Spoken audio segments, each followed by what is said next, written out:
Two anti-establishment politicians promising change will face off next month in Colombia's presidential runoff election. We will discuss what's looking like an anti-incumbency trend throughout Latin America. Hello there, I'm Mike Walter, sitting in for Ana Naidu, and this is The Heat.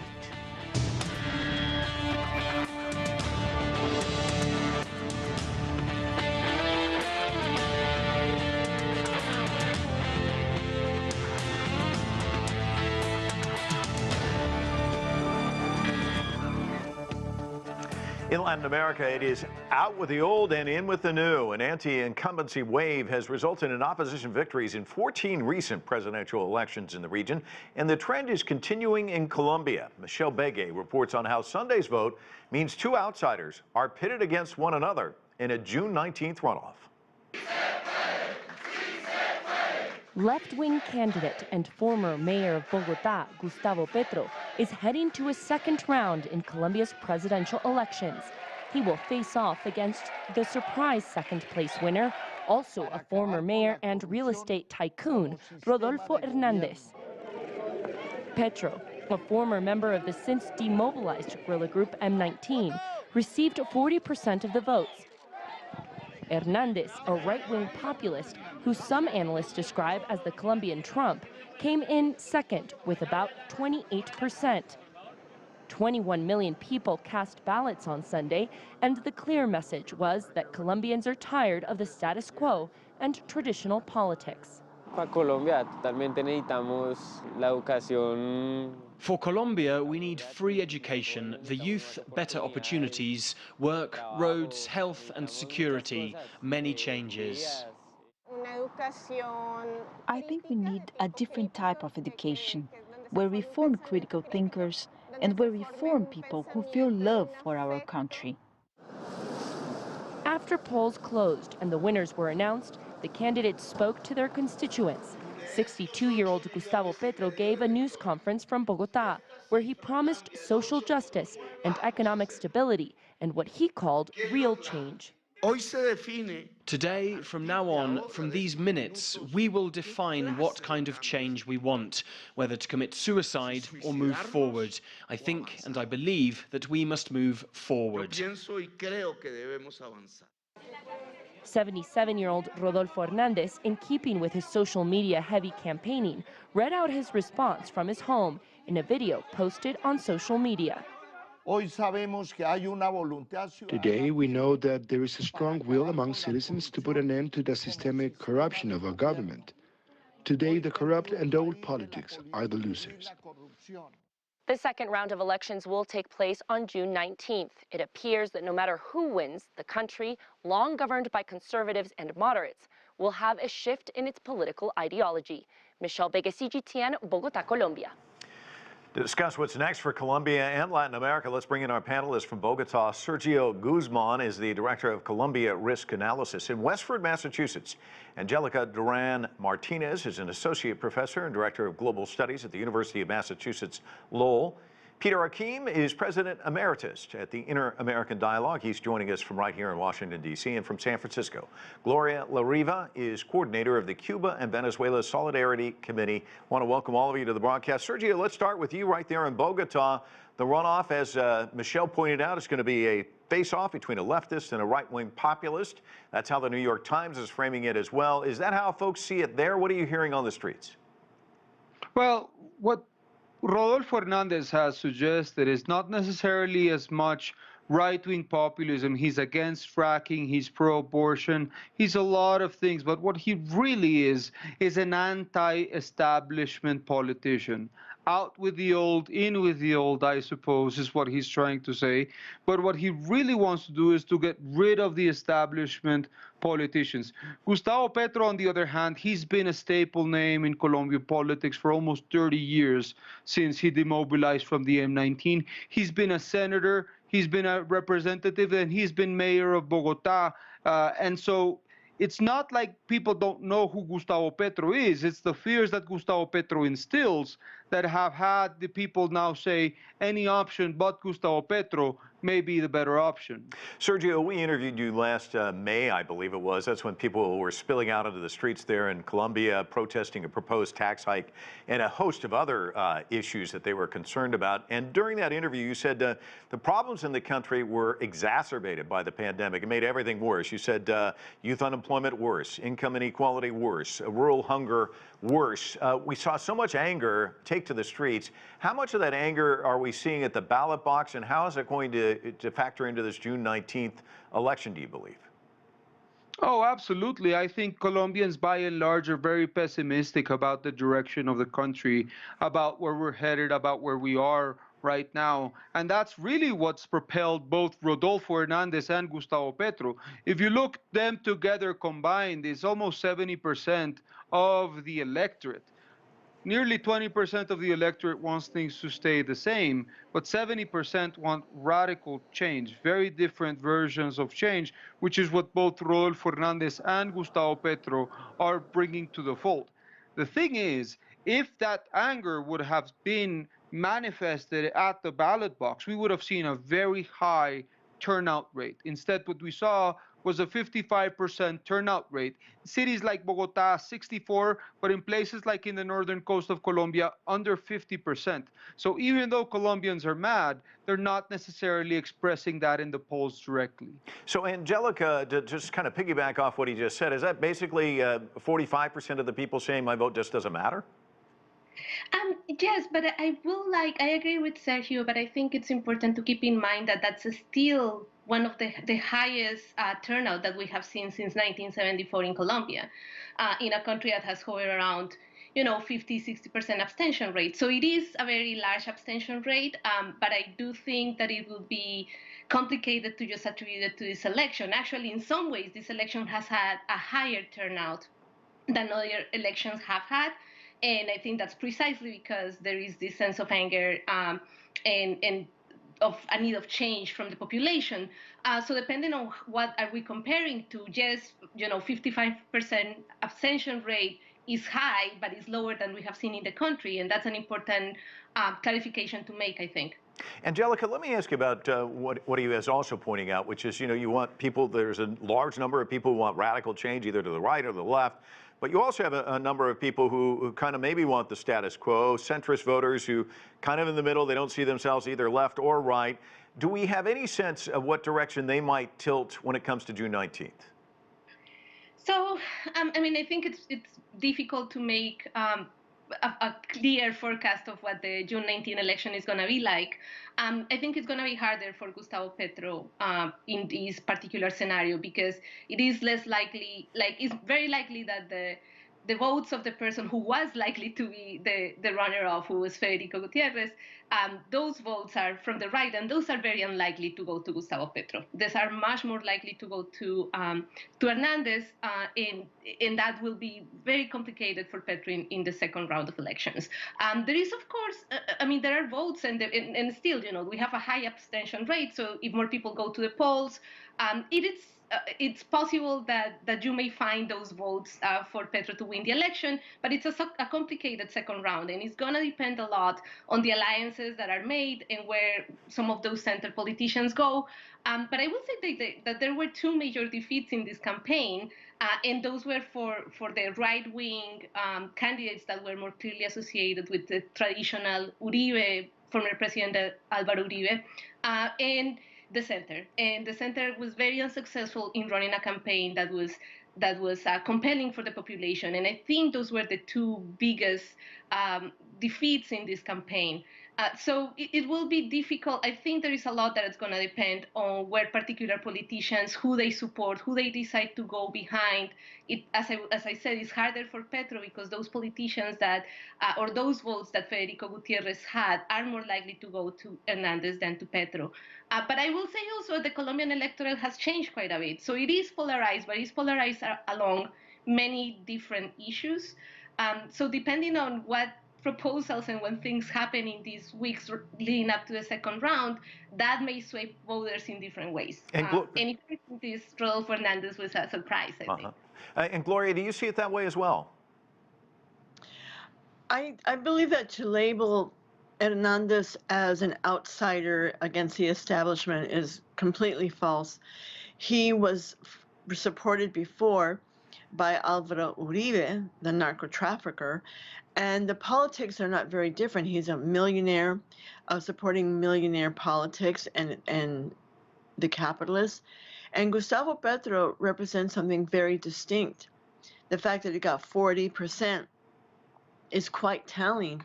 And he's calling for recognition and respect for the relations with Venezuela, which is huge. There is such a danger of this growing paramilitary action from Colombia against Venezuela, and Colombia being part of the NATO as an observer and sending mercenaries to Ukraine represents a very, very big problem for the region of South America. So hopefully, from our part, Gustavo Petro wins the election. It's interesting because in 2019, I interviewed you and you said that the U.S. government had been trying to pressure and undermine the Maduro government as well as the Chavez government. And I bring that up because just earlier this month, Francia Marquez, the leading vice presidential candidate in Colombia, was here in Washington at a think tank, and she said the U.S. was trying to meddle in the Colombian election and aiming to hurt the left-wing coalition. I wanted to get your thoughts on that. Well, absolutely. I think she's right. And yet I think with all the attempts by the US to use Colombia to undermine the government and apply the most severe sanctions possible against Venezuela, that the Maduro government has survived. The economy is inching upward a bit, but the danger of aggression by, first of all, the Duque government, and now really no mention by Hernandez about that conflict, I think is worrisome if he were to win. I don't think things will change substantially at all. And the huge weight in Latin America is always the United States. The federal government, I think, would challenge that very, very much in saying that he would recognize and improve relations with Venezuela. So, Peter, let me ask you about that. Colombia has always been a strategic partner of the U.S. in the region. If Petro is elected and he wants a reset of the relationship, what's that going to look like? Well, it's very hard to know. I mean, I think you're in a situation where you have two candidates that are sort of something of polar opposites, at least that they're trying to act like polar opposites and gain victory by sort of smearing the opponent. It's going to be very hard to predict what exactly is going to happen in Colombia, regardless of who wins. There's still a Congress, there's still a judicial system that Petro looks like he should be the winner of this, but he doesn't have a lot of support in Congress. He doesn't have a majority there. There's going to be, like there is in so many other countries, including the United States, a freezing of the sort of decision-making process in Colombia. And I think that's one of the things that's happened with Duque, the current president, is that it just was very difficult to sort of satisfy enough people to get sufficient votes to move forward in almost any direction. And I think that you see this is beginning to appear in Chile now, and certainly it's true in Peru, that countries are frozen in ways that are just very difficult to deal with. And I must say that, this is was a very unusual defense of the Venezuelan government that I hear. And I think that it just doesn't reflect any of the facts of this. I think that there's good reason that Petro wants to reestablish relations with Venezuela and could be helpful in this. But the quality of the government of Venezuela is certainly not very good at this point. It's not produced very much of anything worthwhile in the country, except a lot of migrants from the country. And but like I say, I think it's probably better to sort of be inclusive and try and negotiate sort of a better situation. And I think Petro could be sort of helpful on that front. Sergio, let me ask you about what Peter just said, which is a lot of these leaders, it appears, are basically swimming in quicksand, can't really bring about change, and yet the electorate is demanding it. What's the verdict on the Duque government? Both of these candidates say that one analyst said it's basically two candidates promising change, different versions of change. How likely are they able to produce that, given what he just described with the Duque government? Well, I think the Duque government is widely unpopular. Depending on what poll you look, they're between 30 and 35% in terms of approval. Record disapprovals. There's disapproval not just for the economy, the cost of living, security, how the government has handled corruption, etc. So all candidates have a pretty tall order in trying to put those things right. But as Peter was mentioning, I think it's not just the government. It's how the government interacts with Congress, it's how the government interacts with the central bank, it's how the government interacts with the judiciary that's going to make a difference. And both these candidates are suggesting quite distinct and very colorful relations with these institutions. Neither of them is going to have a majority in Congress. Neither of them is going to have to be able to implement a working relationship with the central bank. Neither of them is going to be able to pack the courts. So how is that going to handle itself to make Colombian democracy worthwhile? None of these candidates are an outright risk to our democracy, but it's certainly unsettling that they're not going to be power brokers, that they're not going to have a very good working relationship with the rest of the institutions. Angelica, both candidates basically describing themselves as anti-establishment. Clearly, both have been elected to office, though, in the past. What does that tell us about the anti-government sentiment in the country that you want to run as an outsider?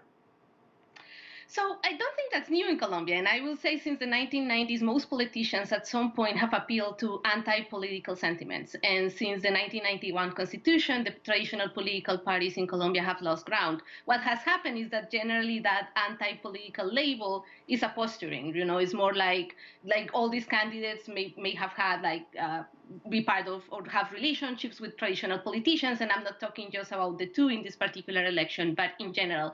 I do think that Petro does represent anti-establishment, mostly on ideological grounds rather than political, because as Sergio had said, he has been, and something that opponents generally tend to overlook about Petro is that he has been playing by democratic rules for the past 2 decades as a member of Senate, as a member of Congress, as a mayor, right? And actually he has been very pragmatic about making coalitions since the last election, because I think that's also important for the people who are not familiar with Colombia to know that in the last election, Petro was also competing in the second round of elections. And so I think what Petro represents is more the consolidation of a viable leftist democratic option in Colombia, which was not possible and which was very difficult in the context of the armed conflict in Colombia. I think Hernandez represents something completely different in the sense that he does represent that traditional, very boisterous anti-political sentiment that is kind of devoid of content. Actually, you cannot hear much more from Hernandez rather than his anti-corruption label, being himself investigated for corruption scandals and having some disciplinary investigations. So I think that they represent change, but I think that any quick attempt to characterize this simply as a completely new anti-political sentiment in Colombia will rather diminish what this election really is showing, which is, I think, on the one hand, the consolidation of the left as a viable democratic option, and on the other hand, I think the weakening of the traditional right that is associated with Álvaro Uribe, which was dominant in elections since 2002. And I do think that that's probably the most interesting change. Well, Gloria, let's talk a little bit about that history, because in the early 2000s, Latin America had mostly left-wing governments. Then, of course, in the 2010s, of course, that was called the pink tide. In the 2010s, the pendulum swung in the other direction. We saw a lot of governments leaning to the right. Now it appears that the pendulum is swinging back in the other direction. What do we make of that? Well, first, I agree with much of what Angela is saying in her analysis of the political situation in the country. The Obama administration tried mightily to try to turn things back to basically overthrow the Honduran government of Mel Zelaya, of pressuring and declaring in 2015 that Venezuela was an unusual and extraordinary threat to U.S. national security, trying to turn back that leftist tide. But in fact, it has failed because we see that the coup against Evo Morales was overturned with the election of Arce. That was one more failure of the U.S. That Honduras is now led by President Xiomara Castro, who I think it's a remarkable development that the assassinated environmentalist indigenous woman Berta Cáceres was made a national hero this past week, and that currency will have her face in recognition of that struggle. We see Castillo as president of Peru, although he is now facing corruption charges by the right wing, another parliamentary coup attempt. And I disagree about the issue of Venezuela. I think with everything that's been thrown at the government, the sanctions, the 4 assassination attempts that we know of, the strangling of the people through the economy, and the 1,000,000% inflation, that the country is surviving, that things are improving, things are stabilizing, and they haven't been able to overthrow a government that is, the people are defending the people of the left. So the issue of Colombia is highly unusual, that Gustavo Petro has gained so many votes, way more than he received the last time he ran for president. And let's keep in mind, Brazil, that if Lula runs, and he intends to, I believe that he will win, which will be a big earthquake of a change against the intent of the United States to continue dominating Latin America. Peter, another way to look at this, I guess, rather than the windshield wiper, left, right, is to just kind of basically say, people get just dissatisfied with who's ever in power. Let's throw them out. Let's go with the other guy. Is that a better way to characterize this, do you think? That's the way I would characterize it, frankly. I mean, we've seen over the years, Latin America has not done well in comparison with other regions of the world. There's been ups and downs throughout, and we've really, right now, Latin America is facing one of its most difficult situations that I've seen, and I've been working with Latin America since the 1960s during the, I went to Brazil during the military rule there. I was in Chile when the military took over in Chile. And, you know, things did get better for a while. Countries turned toward democracy. And right now we're seeing democracy sort of stepping back, sort of retreating in country after country. We're seeing the economy, which obviously the pandemic has had a devastating impact on. But by and large, we're seeing Latin America in one of its most difficult situations ever, and people are angry. They're angry for good reason. They want change. But the fact is, they can't quite define the change they want.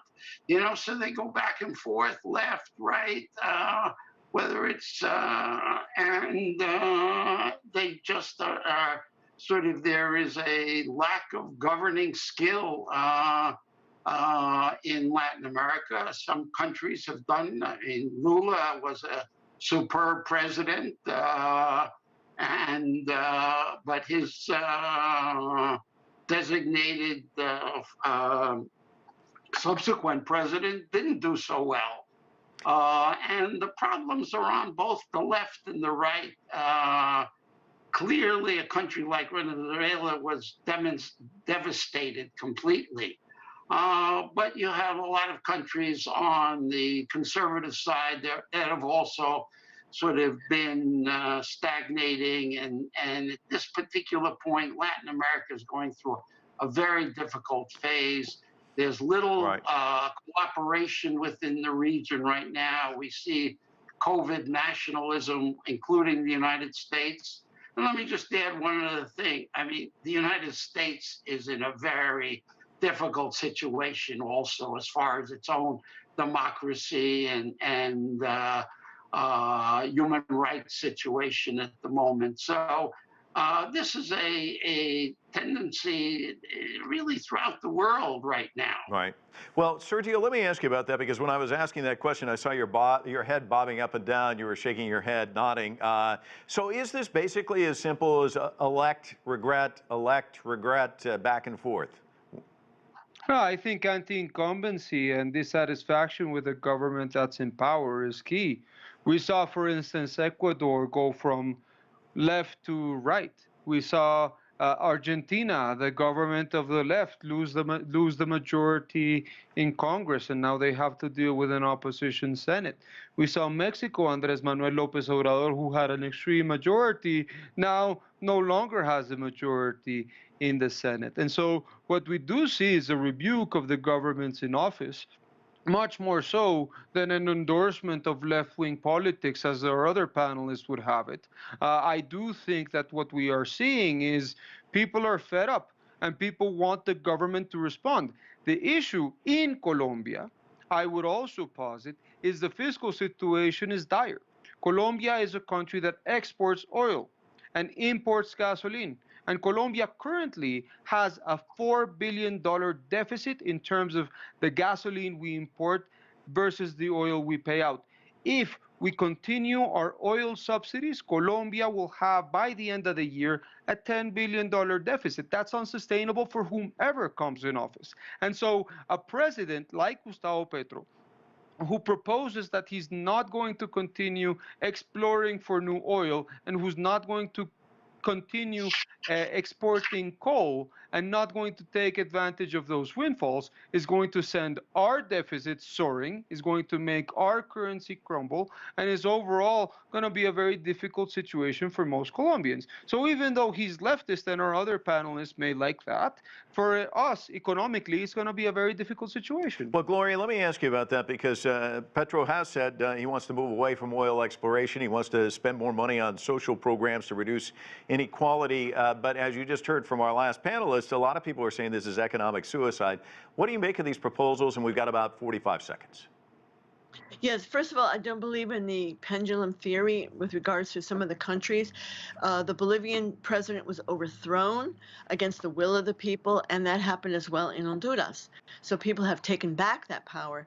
The issue of the oil, I think the key to the survival of the countries of Latin America is economic cooperation and integration that has been proposed by various bodies such as CONOSUR, such as the ALBA alliance that the U.S. has tried to also dismantle, but which is the key. They all have resources that they can share. There is a need to turn away from oil and for more sustainable development. Everybody in the world knows this. Otherwise, we're talking about continued environmental catastrophe. And I think that's what people are looking to, those who voted for Petro. Okay, we're going to obviously keep our eye on this election. It's approaching June 19th. We want to thank all of our panelists for joining us. Appreciate a great dialogue. And that is it for this edition of The Heat. I'm Mike Walter in Washington, D.C. Thanks so much for being with us.